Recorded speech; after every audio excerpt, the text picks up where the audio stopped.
बावजूद इसके कि कुरान पाक के अंदर साइंस के बारे में, कायनात के बारे में, ज़मीन के बारे में, आसमान के बारे में, समंदरों के बारे में, इंसान के बारे में, जानवरों के बारे में, पौधों के बारे में, कायनात के वजूद में आने के बारे में, इसके इख्तिताम के बारे में इतनी आयतें हैं कि जिनकी तादाद तकरीबन 500 से भी ज़्यादा है। 500 से ज़्यादा आयात जो ये अल्लाह ताला की कायनात में गौर करने के हवाले से हैं, इल्म के हवाले से हैं, सोचने के हवाले से हैं, तफक्कुर के हवाले से हैं। इसके बावजूद ये कॉन्सेप्ट इस्लाम के ख़िलाफ़ कैसे बन गया कि इस्लाम इल्म के ख़िलाफ़ है, या इस्लाम दुनियावी तालीम के ख़िलाफ़ है, या इस्लाम साइंस के ख़िलाफ़ है, साइंसी तरक्की के ख़िलाफ़ है। उसकी दो वजूहात हैं या दो वजह हो सकती हैं। और मुसलमानों के अंदर जो ज़्यादातर वजह है, बल्कि गैर मुस्लिमों में भी ज़्यादातर यही वजह है कि उन्हें एक तो दीन का इल्म नहीं और दूसरा मुसलमानों की तारीख़ का इल्म नहीं। अगर दीन का, कुरान का सही तरीके से इल्म हासिल करें और मुसलमानों की तारीख़ को पढ़ें तो पता चलता है कि इस्लाम इस इल्म, तरक्की और इस प्रोग्रेस के हक़ में है या इसके ख़िलाफ़ है। जैसे कुरान पाक की रोशनी में अगर देखें तो जैसे मैंने अर्ज़ किया, तो वो सारी की सारी आयात जब इल्म की, साइंस की फेवर के अंदर हैं और इसकी तरफ वो राग़िब करती हैं, तो इसके होते हुए कैसे कहा जा सकता है कि इस्लाम साइंस के ख़िलाफ़ है? जो इस्लाम का सबसे बुनियादी इल्म का ज़रिया है कुरान, जब उसके अंदर सैकड़ों आयात इसी की फेवर में हैं, तो उनके होते हुए कैसे ये कहा जा सकता है कि इस्लाम जो है वो साइंस के ख़िलाफ़ है? लिहाजा पहली वजह तो ये होती है कि हमारा जो दीनी इल्म है, जो हमारे दीनी उलूम का ज़रिया है, उनसे लोग जाहिल होते हैं। गैर मुस्लिमों की अक्सरियत जो है वो कुरान तो नहीं पढ़ती। अच्छा, जो कुछ लोग पढ़ते हैं उनके पीछे भी चूँकि नीयत आमतौर पर गलत होती है, लिहाजा वो उसी नज़रिए से पढ़ते हैं।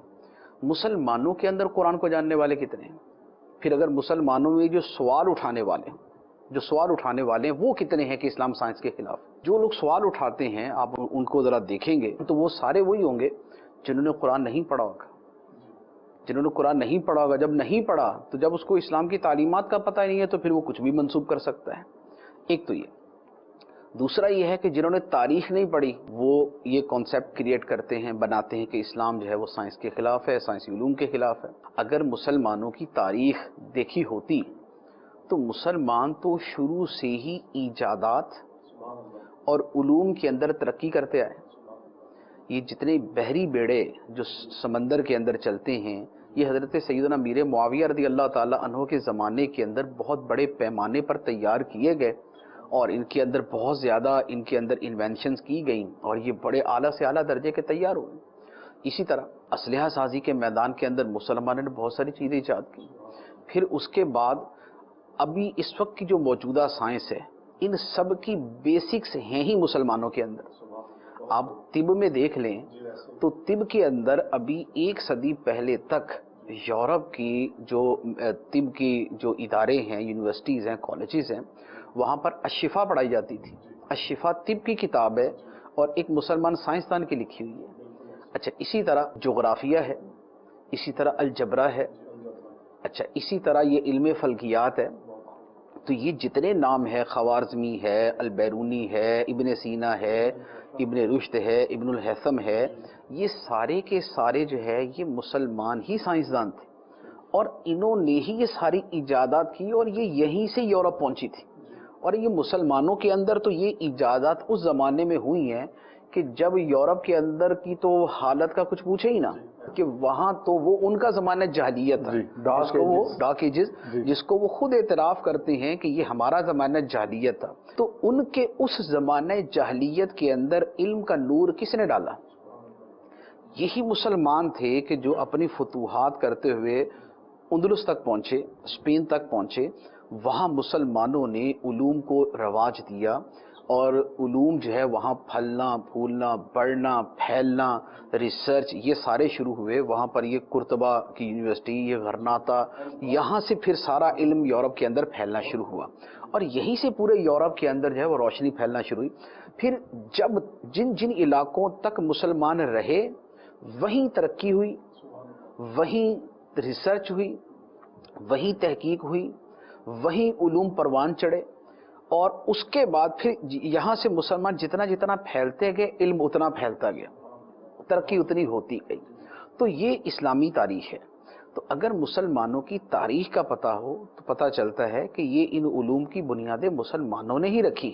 بعد والوں نے غفلت کی تو وہ ان کی غفلت ہے، لیکن یہ نہیں کہہ سکتے کہ اسلام سائنس کے خلاف تھا. اگر اسلام سائنس کے خلاف ہوتا تو اسلام تو پھر اس وقت بھی سائنس کے خلاف ہوتا. جتنے سائنسدان تھے سب کو کہہ دیا جاتا یہ کام ہی غلط ہے. ان کے اس کام کو کسی نے غلط نہیں کہا. انہوں نے دوسری غلط حرکتیں کی وہ دوسری بات ہے. تو وہ تو لازمی بات ہے کہ آج کا سائنسدان بھی اگر کوئی چوری کرے گا تو اس کی چوری اس لیے معاف نہیں ہو جائے گی کہ وہ سائنسدان ہے. چوری کرے گا تو اس کی اپنی سزا، لیکن جو اس کی اپنی جو اس کا علم ہے اس کو کسی نے غلط نہیں کہا. کسی نے یہ نہیں کہا کہ جناب یہ خارزمی صاحب کیا الٹی سیدھی حرکتیں کر رہے ہیں، یہ ابن سینا کیا جو ہے نا وہ ایجادات کرتا جا رہا ہے، طب کے اندر کون سی چیزیں لے کے آ رہا ہے، یہ البیرونی جو ہے یہ کدھر کا جغرافیہ لے کے آ گیا. کسی نے نہیں کہا. اس کا مطلب یہ ہوا کہ اس وقت کے جتنے مسلمان سائنسدان جنہوں نے یہ سب علوم کو ترویج دی اور اسے رواج دیا، ان کے کسی سائنسی چیز کی مخالفت نہیں کی گئی. اس سے ہٹ کر ان کے کچھ کانسیپٹ تھے یا کچھ اور تھا، اس میں بعضوں کے معاملات ہوئے ہوں گے، لیکن سائنس کے اعتبار سے کم از کم مسلمانوں نے کبھی مخالفت نہیں کی، بلکہ اس کو اپریشیٹ کیا. اس کو اپریشیٹ کیا. مسلمان بادشاہ ہارون رشید، خلیفہ ہارون رشید، اس کے زمانے کے اندر دنیا بھر کے جو علماء اسکالرز تھے وہ جمع کیے گئے. اس کے بعد کے بادشاہوں کے آپ احوال پڑھیں. ہمارے ہاں تو پرابلم یہ ہے کہ بادشاہوں کے احوال لکھنے والے یا تو مغربی لوگ ہیں جنہوں نے اپنے نقطۂ نظر سے احوال لکھے، یا مسلمانوں نے لکھے تو انہوں نے چند چیزوں کو فوکس کر کے لکھ دیا، اور اوور آل جو ان کی ایک بھرپور پرفارمنس تھی جو علوم کے اعتبار سے تھی اس کی طرف توجہ کم دی. ورنہ اگر ان کو جمع کیا جائے تو اس کی تو مجلدات اور اس کی جو ہے وہ پتہ نہیں کتنی جلدیں تیار ہو جائیں. تو اب دو چیزوں سے جہالت جو ہے یہ کانسیپٹ بناتی ہے. جب مسلمانوں کے دینی علوم کے سب سے محفوظ ترین ذریعے قرآن سے جہالت ہوتی ہے تو پھر دینی احکامات سے ہی جہالت ہوتی ہے کہ اس اللہ تعالیٰ نے مسلمانوں کو کیا حکم دیا ہے، قرآن نے مسلمانوں کو کیا حکم دیا ہے، غور و تفکر کا کتنا فرمایا ہے، کائنات کے بارے میں کائناتی حقائق کتنے بیان کیے ہیں، کائنات میں تفکر کرنے کا کتنا فرمایا ہے. تو جب قرآنی احکام سے جہالت ہے تو یہ کانسیپٹ بن سکتا ہے جی ہو سکتا ہے اسلام جو ہے وہ سائنس کے خلاف. اور اسی طرح جب تاریخ سے جہالت ہوتی ہے تو تاریخ سے جہالت کی وجہ سے پتہ ہی نہیں ہے کہ مسلمانوں نے آج تک کیا کیا